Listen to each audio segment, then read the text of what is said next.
if you watched the live stream I did on Wednesday night, you know my TDLR of the budget is that it was competent, safe, and boring. Like ultimately, that's really the biggest takeaway. You should be looking at this budget. But of course, if you are a conservative, this budget is anything but that. Remember, the Conservatives' entire messaging for the past 14 years has been that Labour are absolutely terrible when it comes to the economy. They are terrible when it comes to, managing your money, and that they will be really, really bad for the economy.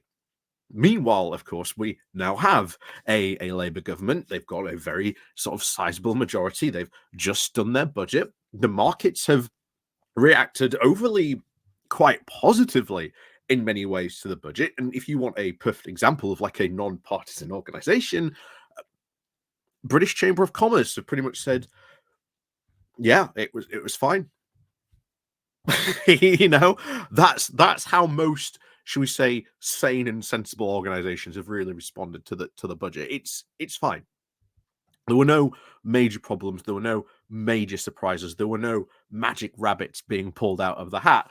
But of course, remember, if you are in a conservative, or you're in that sort of conservative bubble, then effectively this represents the exact opposite of everything you have been saying for years about a Labour government. And your even worst fears are that not only do they do these competent budgets, but things start turning around. Like economically, things start getting better because guess what? There's going to be now more government investment. There's going to be more stuff going on like that. So it is of no surprise at all that many now conservative commentators are out there, especially this morning, absolutely seething and coping at this budget. And we hinted at it last night.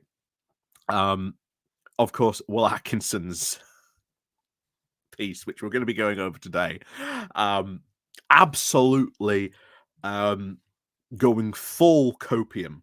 And not just him, the next video is going to be another conservative commentator going full copium as well on this. So we're going to go over Will's piece in a bit, but oh my word, like strap yourselves in, because yeah, Will thinks he gets pretty spicy in this one, but it's obvious, shall we say, the amount of seething copium he will be inhaling, possibly for the next couple of weeks, over this. But oh my word! But anyway, before we do get into this, please do remember to click on the like, share, and subscribe button. Of course, down below there are links to my Patreon page, the notification link where you can buy me coffee as well.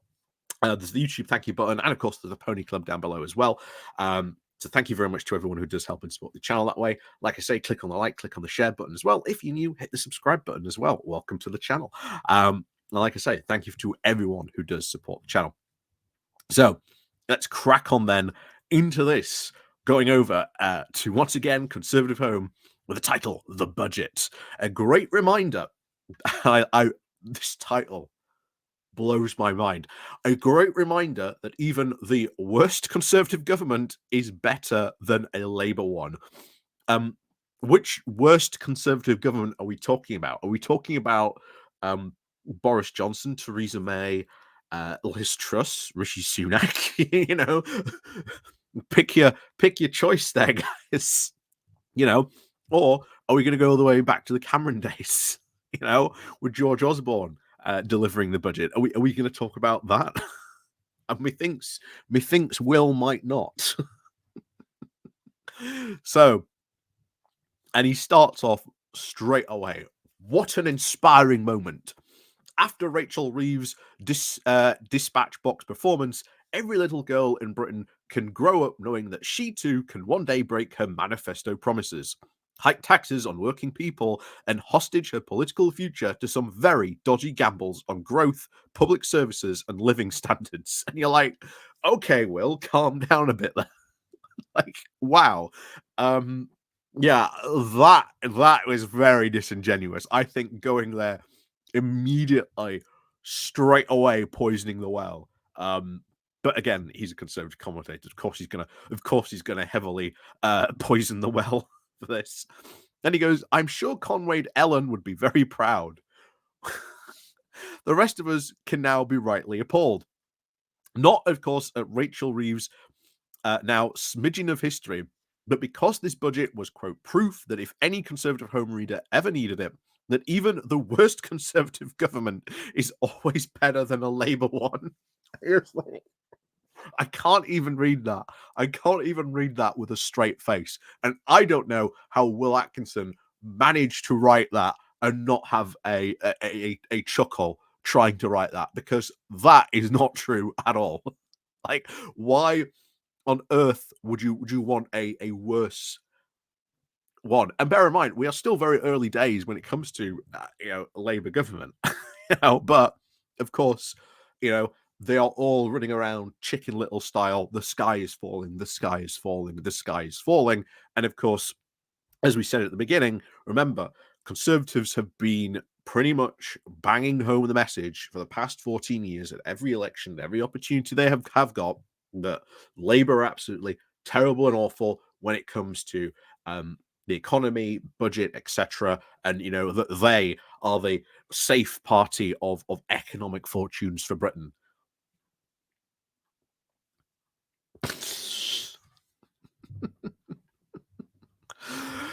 Oh dear. So the Tories, of course, proved ineffectual against Britain's stagnation. Really, if they proved ineffectual against Britain's stagnation, maybe then it was their ideas and policies and their ideology that did that and that enabled that. But of course, Will can't even bring himself to have these self-respective moments still to this day. But there you go. But of course, this budget now positively embraced it and set a very grim tone for the next 5 years. Oh, so investing in public services, borrowing for like infrastructure and investment, absolutely awful and terrible. Anyway, Reeves, of course, claimed to be from a changed Labour Party, but after a 14-year wait, today's package was exactly what one would expect if you asked ChatGPT to generate a Labour budget.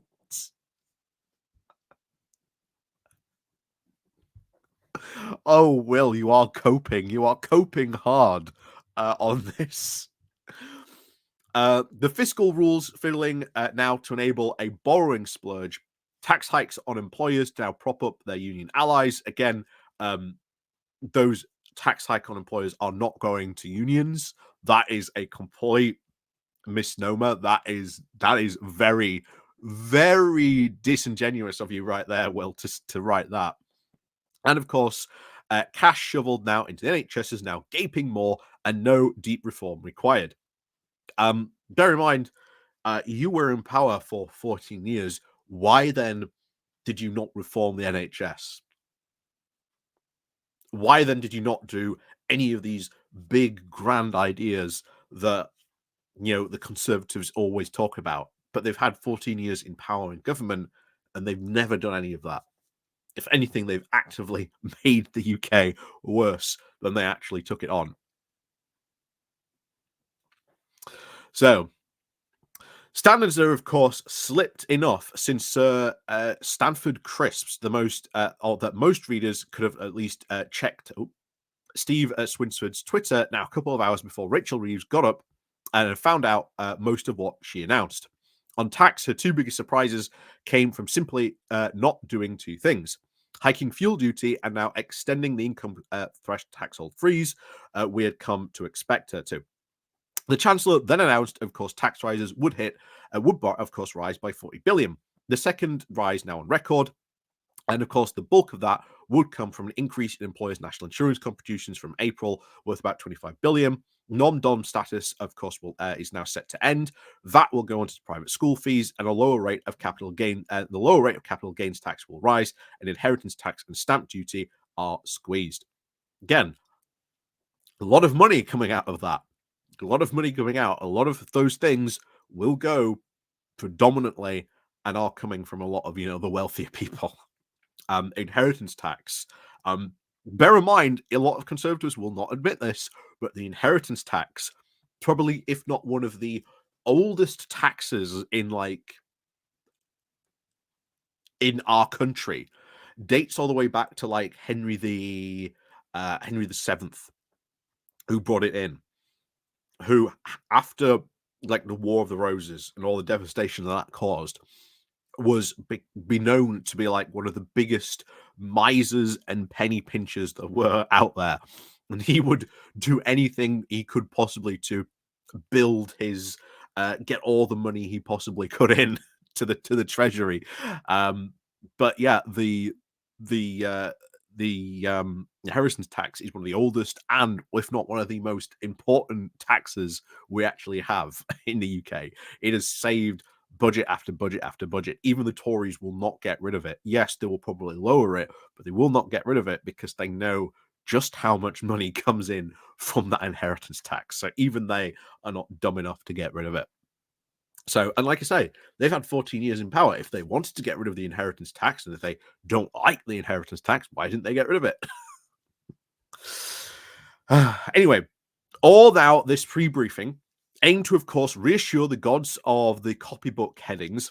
The markets, of course, remained very quintessent whilst Reeves spoke. And again, they did. The markets have not really reacted to it. If anything, they have reacted to it with like a meh. Okay, it's quite a competent, boring, safe budget.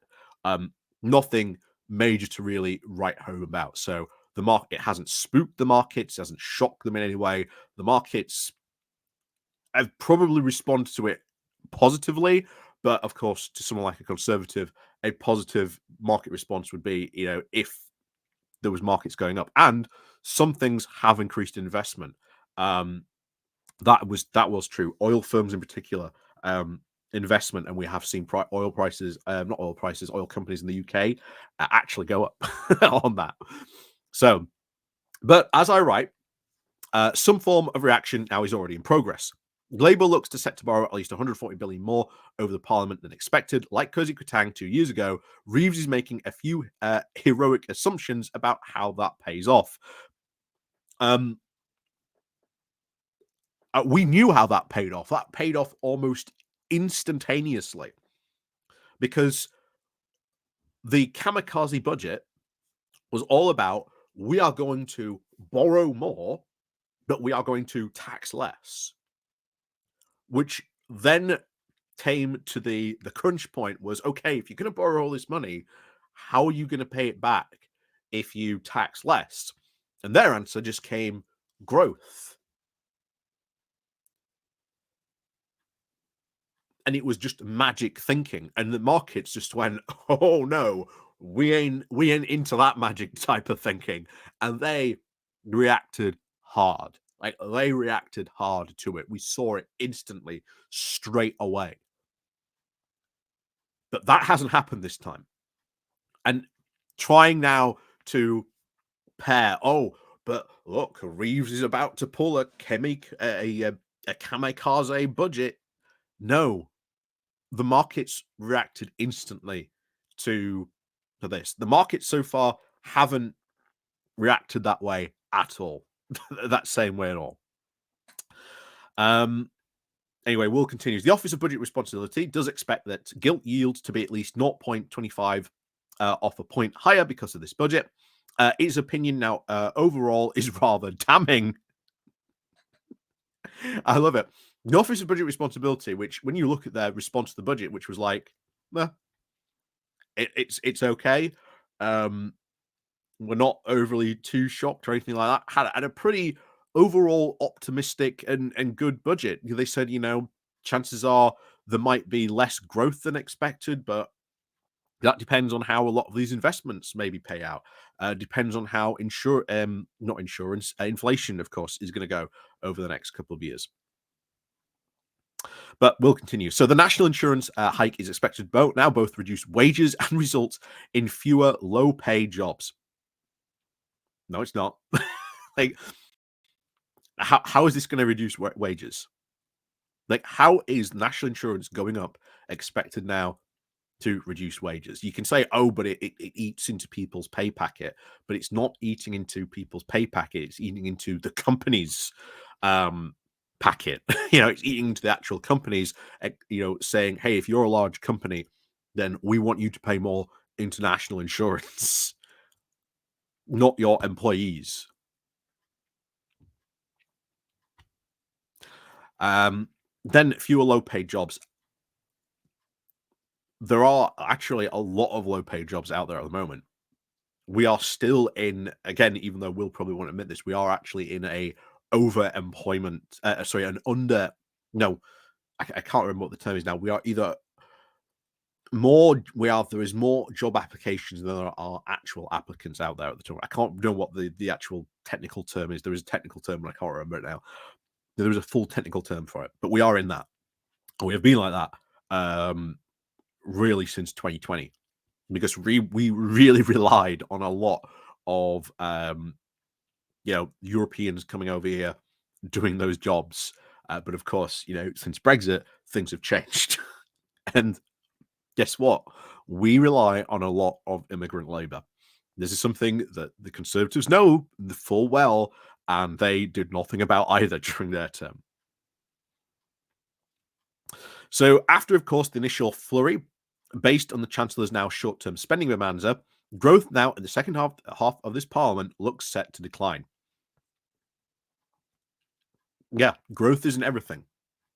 Remember, to a Conservative, growth is everything.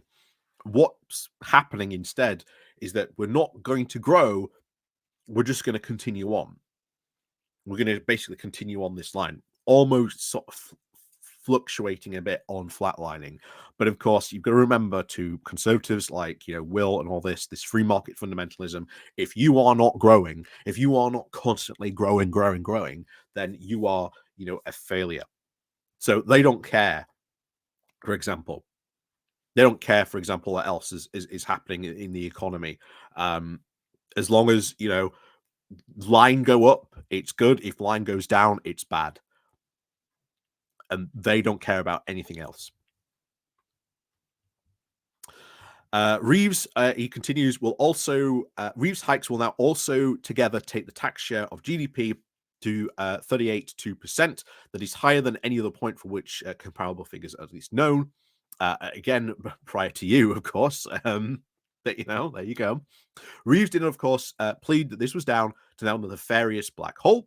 Again, it's not nefarious at all. The OBR has said that this exists. This is a thing. So there you go. But of course, the OBR then struggled to evidence that it existed. That's not what they said at all. Still, at least Ed Miliband got his various boondoggles compared to Reeves, but his broken promises look at least like very small beer. Since, of course, much of this budget was already in the public domain, writing a response to it would have been quite easy for either the leadership candidates. But the length of our contest now finally paid off by providing Rishi Sunak with his final parliamentary hurrah. And yeah, it was his final parliamentary hurrah. He didn't really do anything. It seemed to be very much a splutter, continuing, of course, the ideology of that you should have lower taxes and smaller government, and that was basically both him his response. It wasn't very good. Will continues, but when I said that he would be sort of vindicated over his warnings about Labour's tax bombshell, I didn't know that it would be so quickly. Yeah, but it's not on people. Most of this stuff is really coming from other areas where people sort of being taxed on this. They haven't broken any of their promises majorly. Even then, they're having to do so because of the absolutely awful, abominable way that you've been handling the economy. Even the OBR has said, "Oh yeah, actually, we've been given more economic information than we had before by previous administrations. Yeah, we can actually see how bad the economic situation really was." So that's the OBR saying that. So, having now obviously ably ambled through PMQs, Sunak gave both barrels of his successor, but number 3, of course, now at number 11. He did condemn Keir Starmer now for broken promises and empty rhetoric. He did lament the negative environment Labour's hikes would then create for businesses, but the Tory benches roared as he now went through every tax Reeves had chosen to raise more and more. Again, that was going to be obvious. Everyone knew that there were tax rises incoming. But it's where these taxes were going to be coming from. And that's the important distinction. That's the very important distinction that Will cannot say amongst that. So, amongst, of course, several sections of our party, Sunak has long been since and written off as a conservative in name only, the Santa Monica socialist whose political legacy now compromises of self-defeating tax rises, an electorate now hooked on statism, and an election defeat brought about by a studious commitment to convention. But in the battle between Nigel Lawson and Emma Wilkinson, the former now wins out.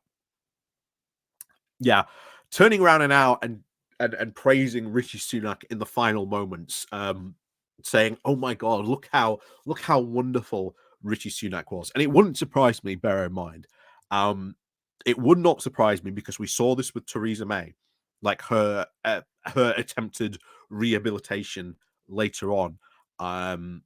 You saw Conservatives try to sort of rehabilitate her image. Would not surprise me if we do definitely see, maybe over the coming weeks or months, or even very early. Well, you can see this happening right now. Somehow, oh my God, wasn't Sunak actually really good? Meanwhile, of course, we can look back at some of the stuff that Will has written about Sunak, how disappointed he was in Rishi Sunak, and all this stuff. You're like, you're praising him now for doing what? His response does not matter, because guess what? On Saturday, he gets replaced with a brand new leader, a brand new team, and a completely new set of probably the same ideals, but different policies all together. So his response, pointless. Fundamentally, a dog barking into the night. He ain't the leader after this weekend. So his response was nothing. It is a complete nothing burger. Because the Conservative Party is going to fundamentally change at this weekend. Fundamentally.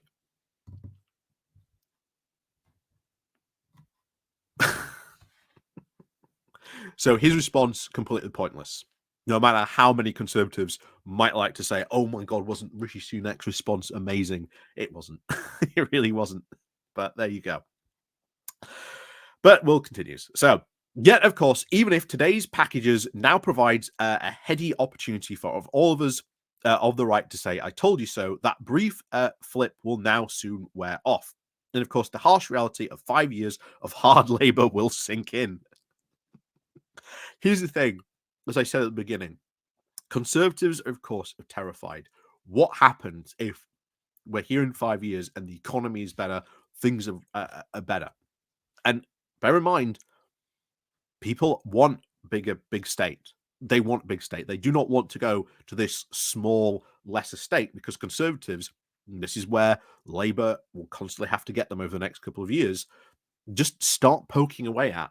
Whenever a Conservative say, "Oh, we want smaller government," start saying to them, "Well, okay, what is it you no longer want the government to do? What is it the government should no longer do? If you want a smaller government, what is it you no longer want to do?" And really start picking at that scab, because that is a conversation that they do not want to have. They know they would love to just like trash completely a ton of state stuff completely and get rid of it, but they know they can't get rid of it because they know that some of this stuff is very popular amongst the public, even amongst their own voters. It's very popular. But they have completely lost touch with the rest of the British voting public, completely, and that isn't going to change anytime soon, especially with the new leadership. So he continues. Our next leader, which will be Kimmy Badenoch, will of course find it as easy as Sunak's to point out Reeves' follies, but we are in no position to actually change anything, as this government now takes the same grim course as its predecessors. Uh, yeah, not really so, but part of the reason why we are in this state is because of conservative government. But there you go. Uh, like this, we know the causes of our national stagnation, yet we failed to address them adequately in 14 years. Yeah, because most people really did not want your solutions.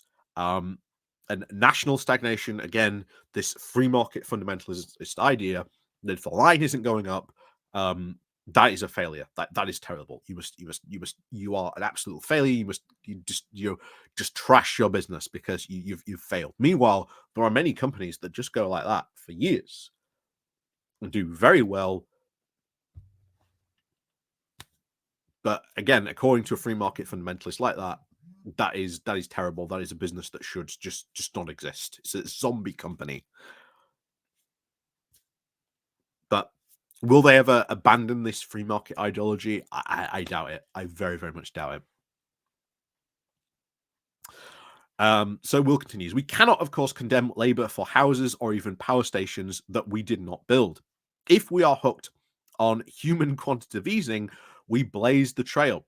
We have now continually lamented the Labour inheritance and failed to actually challenge it.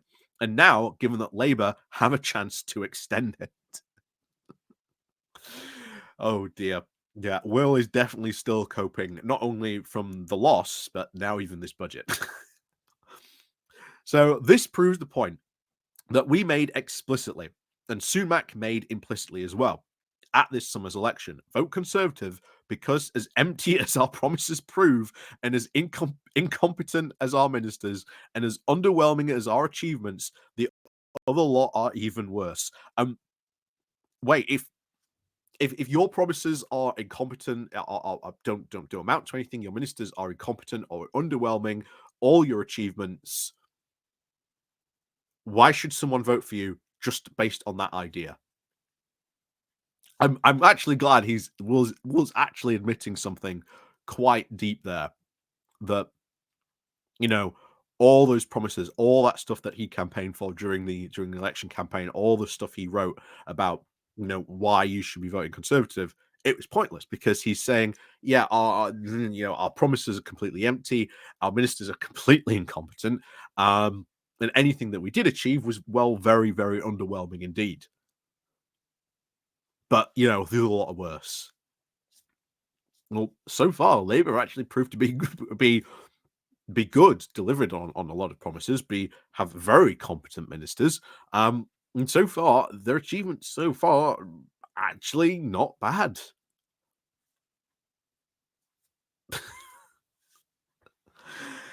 So let's finish him off then. So Reeves said about trying to attempt to prove that today. This is a cost now we now have to bear along with every other taxpayer.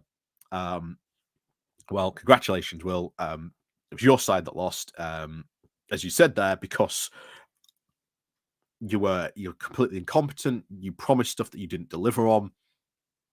Promises completely underwhelming. You wanted to do stuff, but then didn't follow through on it because of your own internal party discourse.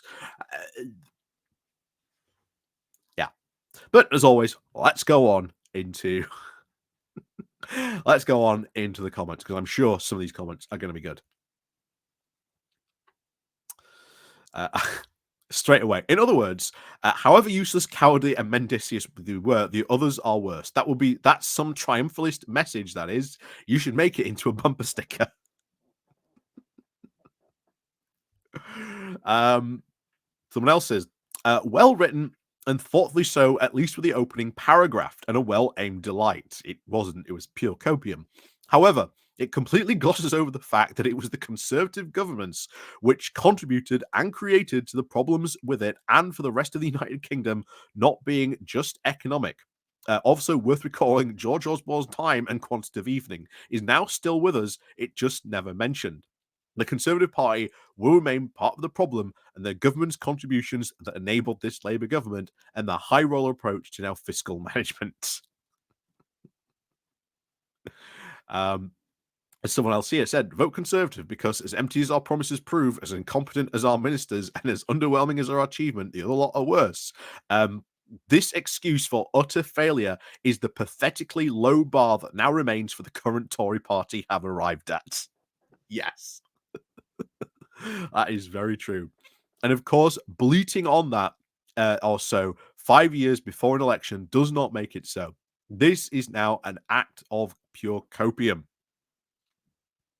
Someone else says, as the article says, we know the causes of national stagnation, yet we failed to adequately address them in 14 years. We cannot condemn Labour for houses of power stations that we did not build. Quite. We need a bit more of analysis of what we did wrong as a party before we throw stones in that glass house. Um, someone else said here, responding to Will's thing about promises, the Conservatives are very hated with a rare passion by even their own voters for breaking manifesto promises. This party has become the Republicans. They explode the deficit every time they are in power, but when the Democrats are in power, they scream blue murder about deficits. Again, very true. Jeremy Hunt raised the corporation tax by 6% points in his last budget. It's worth remembering that Ireland has just 5 million people and will raise as much in corporation tax this year as the UK. Reeves is now clearing up the Tory mess. So says Kwasi Kwarteng in today's Eyes newspaper. Uh,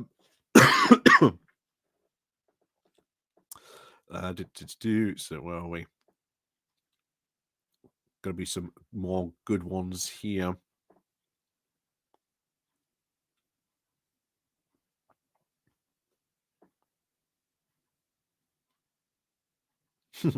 This here is interesting. Tories now howling, saying that farmers are now affected.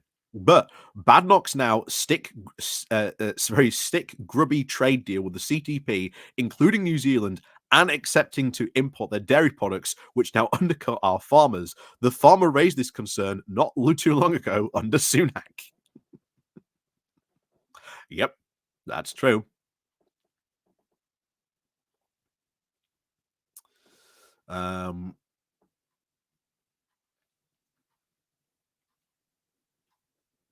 Yep. Someone else is what I see here is the party deploying rebuttal agents now to rubbish Labour. They do not realise that they lost the general election and trying to galvanising landslide victory to Labour. Now talking about themselves. Wait until your leader arrives and new chaos sets in again.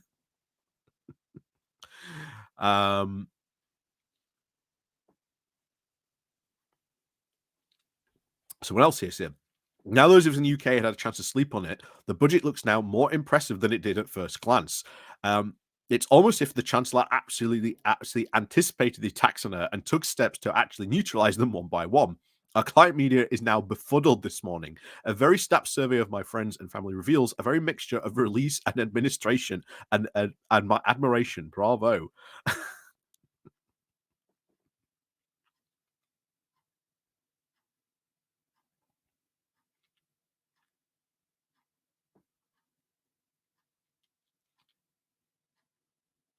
Yep, someone else says here, yeah, Tory governments under 5 MPs completely run down the NHS, which most people use and accept. Except the likes of Sunak. Most NHS hospitals are now in a desperate state, both in regards of public service and buildings. My nearest teaching hospital has now run leaking roofs, one into them upon a main surgical unit where operations now take place. That will now get fixed.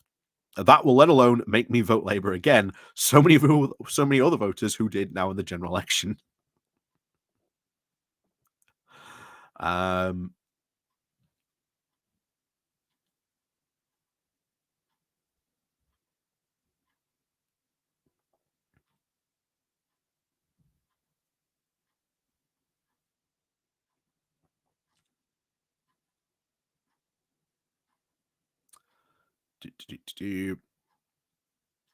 Yeah. Someone else says, this budget was a really great reminder of how bad the last government really was. Someone else said, yeah, Sunak would have cut everything and given the country to be run by infos.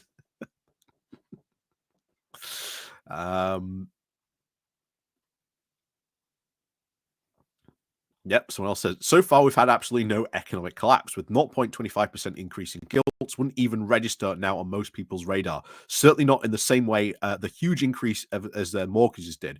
So not a lot of people will not see how the Conservative budget is being now better than the last Labour one. Indeed, most people probably won't even register that things have even changed much at all. After all, the point of this that's the point of the government, quietly going about taking necessary tasks without huge fuss. No mention of toilets, genitalia, or immigration to actually be found. I expect that will change in a couple of weeks when all the above will be now back on the agenda as really important things now start facing the country. All this will be now will be my abiding memory of the last Conservative government.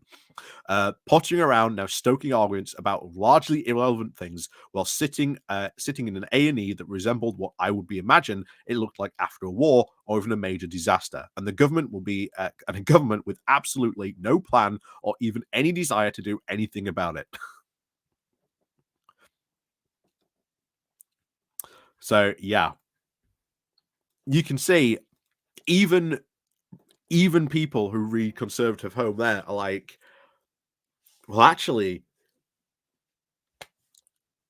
it's not that bad.